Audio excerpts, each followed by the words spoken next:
कल पढ़ाए हुए, जैसे हमने बताया था यूरेनियम 241 का खोज हुई कि कहाँ के वैज्ञानिकों ने की, वो बताया था आपको। और बताया था कि देश का पहला वातानुकूलित कंडेंसर कहाँ स्थापित किया गया, किस राज्य सरकार के द्वारा। फिर अगला बताया था बैंडीकूट जो विश्व का पहला महिला ढोने वाला रोबोट था, उसके संबंध में बताया था। और एक प्रश्न ये बताया था, एशिया का सबसे बड़ा 4 मीटर लंबा सबसे टेलीस्कोप जो लगाया था वो कहाँ लगाया।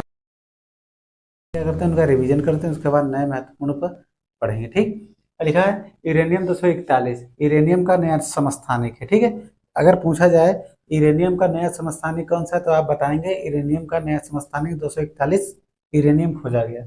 हाल ही में जापान में भौतिकविद ने इसका परमाणु क्रमांक 92 और द्रव्यमान संख्या इसकी 241 निर्धारित की है। ठीक है, अब इसमें क्या है, high energy accelerator research organisation के कार्य अनुसंधानकर्ताओं ने, ये एक सेंटर है। ठीक, कहाँ का, जापान का high energy accelerator research organisation centre के अंतर्गत वहां के अनुसंधानकर्ताओं ने क्या किया, यूरेनियम 241 के खोज की। ठीक, फिर अगला है कि यूरेनियम 241 यूरेनियम का दूसरा सबसे भारी समस्थानिक है। ठीक, ये 241 खोजा गया, यह यूरेनियम का दूसरा सबसे बड़ा समस्थानिक है। अगर पहला पूछेगा तो यूरेनियम 238 जो है यूरेनियम का सबसे भारी समस्थानिक है। ठीक, तो सबसे अगर ज्यादा बड़ा पूछा जाएगा, भारी पूछा तो यूरेनियम 238, दूसरे नंबर पर तो यूरेनियम 241। अब बात करते हैं एशिया का सबसे बड़ा 4 metre international liquid mirror telescope की स्थापना की गई। यह 21 मार्च 2023 को केंद्रीय मंत्री डॉक्टर जितेंद्र सिंह ने एशिया के सबसे बड़े 4 metre international liquid mirror telescope को स्थापित किया। कहाँ, उत्तराखंड स्थित आर्यभट्ट प्रेक्षण विज्ञान शोध संस्थान। ये कभी कभी ये ऑप्शन से पूछ लेगा कि आर्यभट्ट प्रक्षेपण विज्ञान शोध संस्थान कहाँ है, तो बताओगे उत्तराखंड। उत्तराखंड के देव स्थल वेधशाला परिसर में, कहाँ, वहाँ एक सेंटर है वेधशाला, जहाँ पर उसके बारे में जानकारी एकत्रित की जाती है। देव स्थल वेधशाला परिसर में स्थापित किया गया। यह उत्तराखंड के नैनीताल जिले में क्या है, अवस्थित है। स्वायत्त संस्था है, यह एक ऐसी संस्था है, देव स्थल वेधशाला परिषद स्वायत्त संस्थान है। इसे 2450 मीटर की ऊंचाई पर स्थापित किया गया। ठीक, कहाँ, उत्तराखंड में। अगला है देश का पहला वातानुकूलित कंडेंसर। कंडेंसर इसलिए लगाया जाता है क्योंकि बिजली की खपत कम हो। ठीक है, तो 1 मार्च 2023 को झारखंड के उत्तरी कर्णपुरा सुपर क्रिटिकल संयंत्र के द्वारा देश के पहले वातानुकूलित कंडेंसर की स्थापना की गई, लगाया गया। ठीक, तो कौन सा है, झारखंड के उत्तरी कर्णपुरा सुपर क्रिटिकल संयंत्र के देश ने पहला लगाया है वातानुकूलित कंडेंसर। ठीक, अब इसका शुभारंभ किसके द्वारा किया गया, NTPC national thermal power corporation के द्वारा किया गया। अब कहाँ कहाँ, झारखंड, बिहार, पश्चिम बंगाल, उड़ीसा, इन 4 राज्यों में सस्ती दर पर बिजली उपलब्ध कराने के लिए इस वातानुकूलित कंडेंसर का उपयोग किया जाना सुनिश्चित किया गया। ठीक, अगला और अंतिम है बेंडीगुड विश्व का पहला महिला ढोने वाला रोबोट है भारत का है। कितना इंपॉर्टेंट है, अगर पूछेगा विश्व का पहला महिला ढोने वाला रोबोट कौन सा है, तो उसका नाम है बेंडीगुड। क्या नाम है, बेंडीगुड उसका नाम है। ठीक, यहाँ की सरकार ने किया है, केरल की सरकार ने मैन होलों की सफाई हेतु रोबोटिक्स तकनीक अपनाने वाला यह पहला राज्य बन गया। ठीक, इसका विकास किसने किया है, जेन रोबोटिक्स इनोवेशन प्राथमिक लिमिटेड केरल द्वारा किया गया। ठीक, अब क्या है, बेंडीकूट ने यूएन मतलब संयुक्त राष्ट्र के द्वारा 17 एसडीजी गोल या 17 सतत विकास लक्ष्यों को में से 9 को पूरा कर लिया है। किसने, बेंडीकूट जो रोबोट है इसने 9 लक्ष्यों को पूरा कर लिया। अब आज हम बात करेंगे कि 17 लक्ष्य इसके हैं कौन कौन से। कभी कभी लक्ष्य पूछ लेता है कि लक्ष्य 3 किससे संबंधित है, 9 किससे, तो उस पर हम चर्चा करेंगे। ठीक,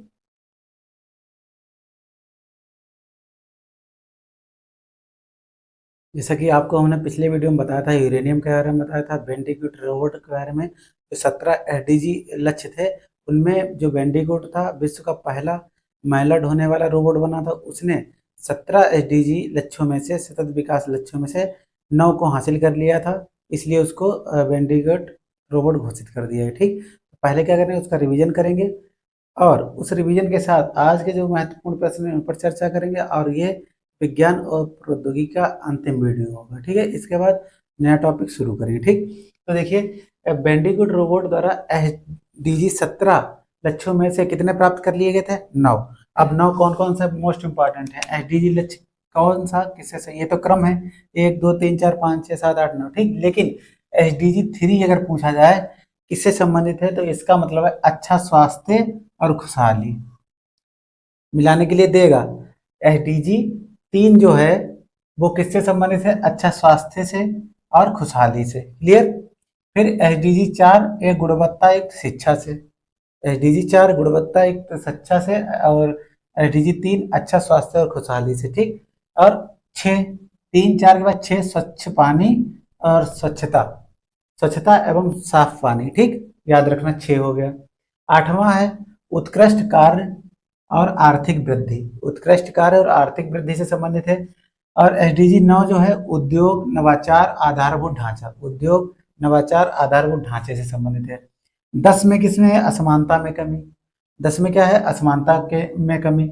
और SDG 11 में है संवहनी शहर एवं समुदाय, संवहनी शहर एवं समुदाय। फिर 12 है संवहनी उपभोग एवं उत्पादन, संवहनी उपभोग एवं उत्पादन। और अंतिम 16वां है शांति न्याय और सशक्त संस्थाएं, शांति न्याय और सशक्त संस्थाएं।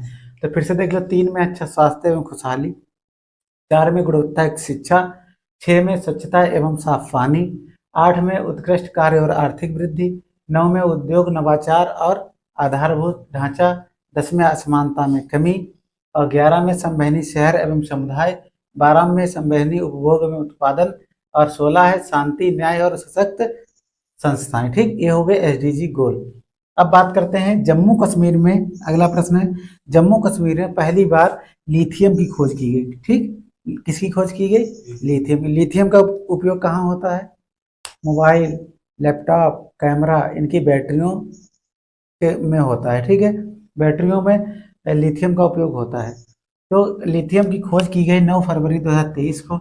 अब इसमें क्या है? भारतीय भूवैज्ञानिक सर्वेक्षण ने, भारतीय भूवैज्ञानिक सर्वेक्षण ने जम्मू कश्मीर के रियासी जिले के सलाल हेमना क्षेत्र, कभी कभी क्षेत्र पूछ लेगा, ज्यादा टफ क्वेश्चन बनाएगा तो रियासी जिले के सलाल हेमना क्षेत्र, हैमाना क्षेत्र कौन सा है?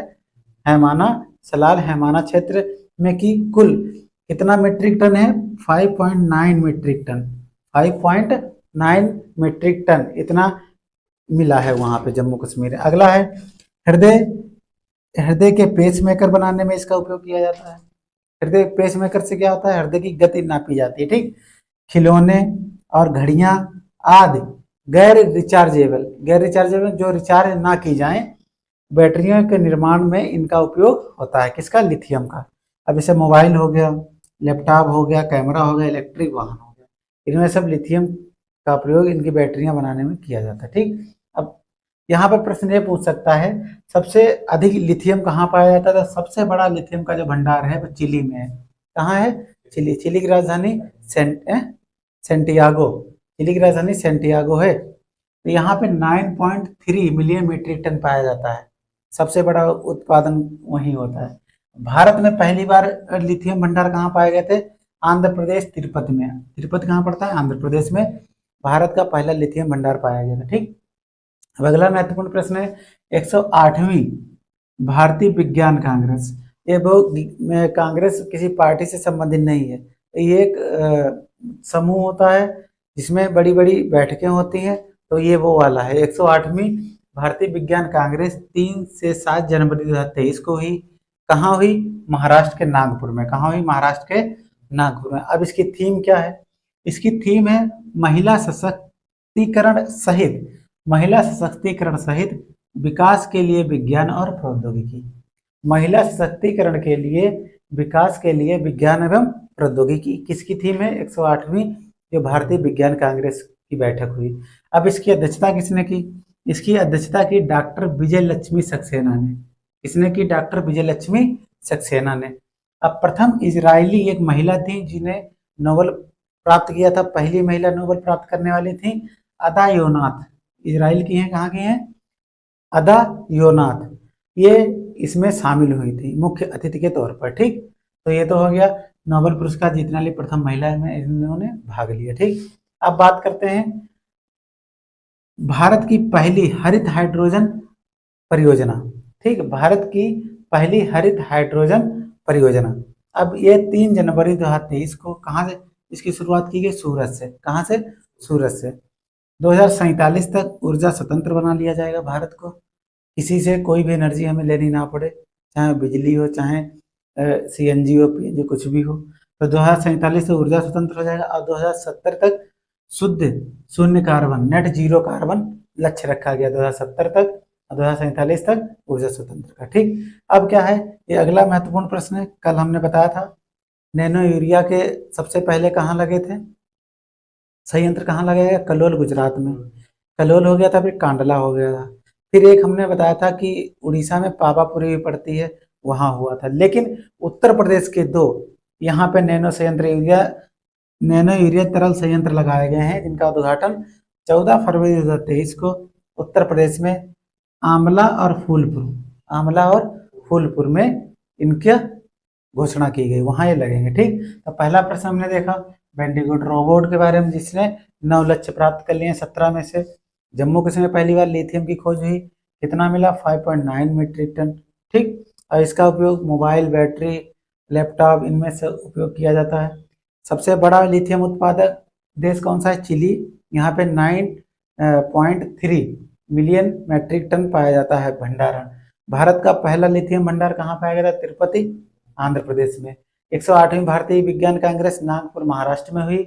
इसकी थीम महिला सशक्तिकरण सहित विकास के लिए विज्ञान एवं प्रौद्योगिकी, अध्यक्षता डॉक्टर विजय लक्ष्मी सक्सेना ने की। और इजरायली जो नोबेल पुरस्कार विजेता थे, महिला जीतने वाली, उन्होंने वो इसमें मुख्य अतिथि थी अदा योनाथ। ठीक, भारत की पहली हाइड्रोजन कहाँ? सूरत में। फिर अगला बताए नैनो यूरिया तरल संयंत्र उत्तर प्रदेश में 2 लगे, आंवला और फूलपुर में। तो आज के लिए इतना है, मिलते हैं आपको अगली वीडियो में, तब तक के लिए जय हिंद, जय भारत।